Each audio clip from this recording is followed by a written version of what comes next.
जैसा कि मोना चिड़िया की माँ मर चुकी होती है, मोना चिड़िया के पापा नीली चिड़िया से शादी कर लेते हैं, जिनकी बेटी एक चांदनी भी होती है। चांदनी अपनी सुतीली बहन मोना चिड़िया से हर वक्त चलते ही रहती है। चांदनी ये चाहती है कि किसी तरीके से मोना चिड़िया हमारे घर से चली ही जाए। अरे माँ, अरे माँ, देखो ये मोना मुझे बिल्कुल भी अच्छी नहीं लगती। इसकी शक्ल भी इतनी अजीब सी है और ये तो हर वक्त रोती रहती है। आप ऐसा करें, इसको घर से निकाल ही दें।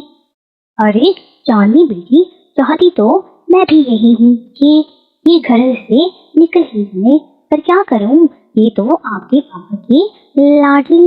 अरे चांदनी बेटी, चाहती तो मैं भी ये हूँ कि ये हमारे घर से निकल ही जाए। अच्छी तो ये मुझे भी बिल्कुल नहीं लगती है, पर क्या करूँ, ये आपके पापा की बहुत ही लाडली और प्यारी बेटी है। लेकिन आप चिंता ना करो, मैं इसको घर से निकाल कर ही दम लूंगी। मोना की सुतीली माँ और उसकी सुतीली बहन मोना की बुराइयों में बहुत ज्यादा मगन होती है।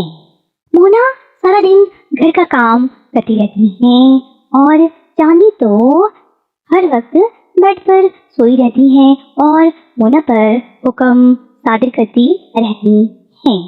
अरे मोना, अरे मोना, मुझे चाय बना के ला दो। चांदनी, क्या आपको नजर नहीं आ रहा कि मैं घर की सफाई कर रही हूँ? चांदनी, चांदनी, आप तो घर का कोई भी काम नहीं करती हो, चाय तो कम से कम अपने हाथों से बनाकर पी ही लो। अरे देखो देखो, कितनी जवान चल रही है आपकी। आज मैं आपकी अम्मी जान से शिकायत करूंगी। क्या आपको पता नहीं है कि आप तो मोना घर की नौकरानी हो और मैं ठहरी घर की मालिकन। ऊपर से मोना की सुतेली माँ भी आ ही जाती हैं। अरे अरे, क्या हुआ है आप दोनों बहनें? अरे माँ, देखो ये मोना मेरे साथ लड़ रही है और मोना को मैंने कहा है कि मेरे लिए चाय बनाकर ले आए, तो इसने इनकार कर दिया है। अम्मी जान, मैं तो घर की सफाई कर रही थी, जबकि चांदनी तो किसी काम को भी हाथ नहीं लगाती है, तो क्या ये चाय भी खुद बनाकर नहीं पी सकती है? ये मोना, आपकी तो बहुत ही जबान चलने लग गई है।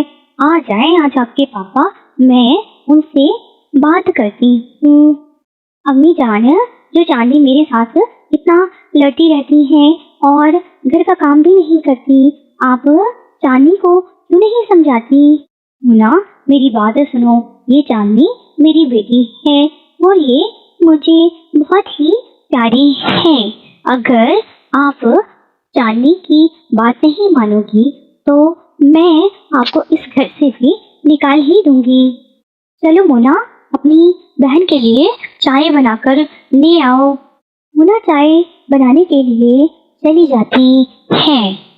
अरे मोना बेटा, मोना बेटा, इधर आओ, कुछ देर आराम भी कर लिया करो। मैं तो जब भी देखता हूँ आप काम में लगी हुई होती है।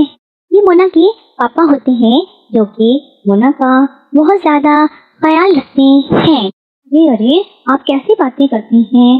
देखो मोना बेटी है और बेटियों को तो घर के सारे काम आने चाहिए।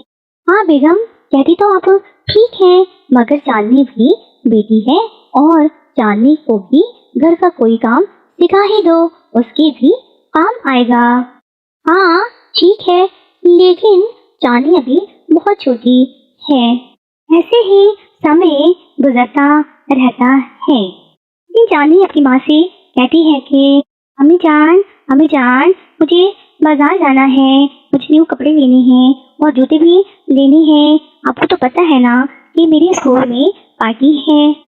जब ये सुनती है तो मोना भी कहती है कि अम्मी जान, अम्मी जान, मेरे भी कपड़े बहुत पुराने हो गए हैं और मेरे जूते भी टूट चुके हैं।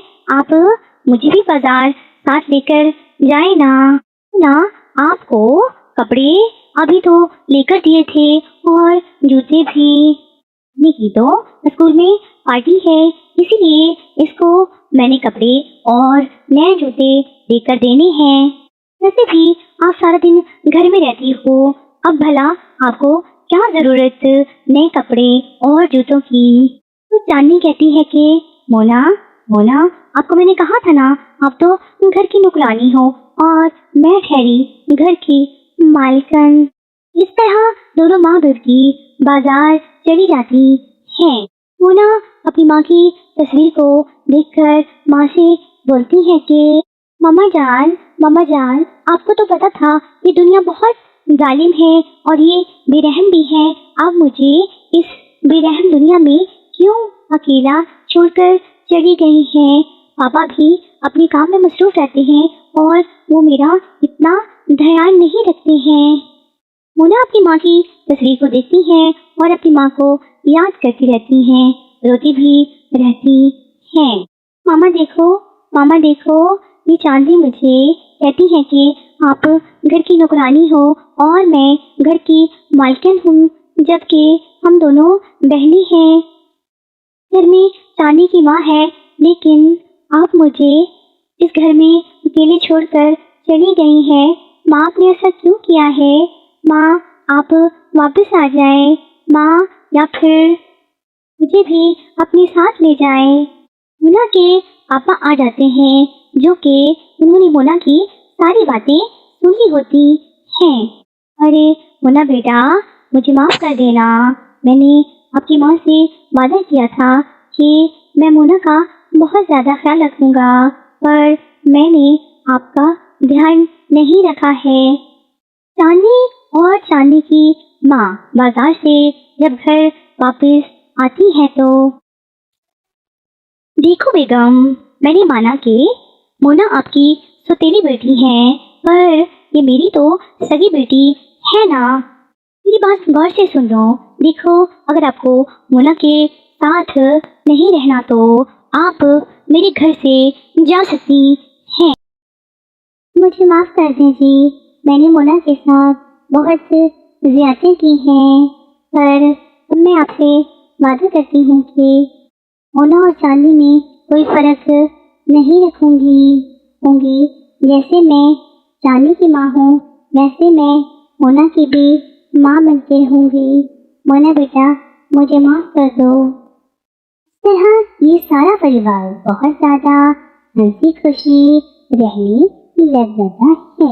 प्यारे बच्चों, आप इस कहानी से क्या सीखते हैं, हमें कमेंट बॉक्स में जरूर आगाह कीजिएगा।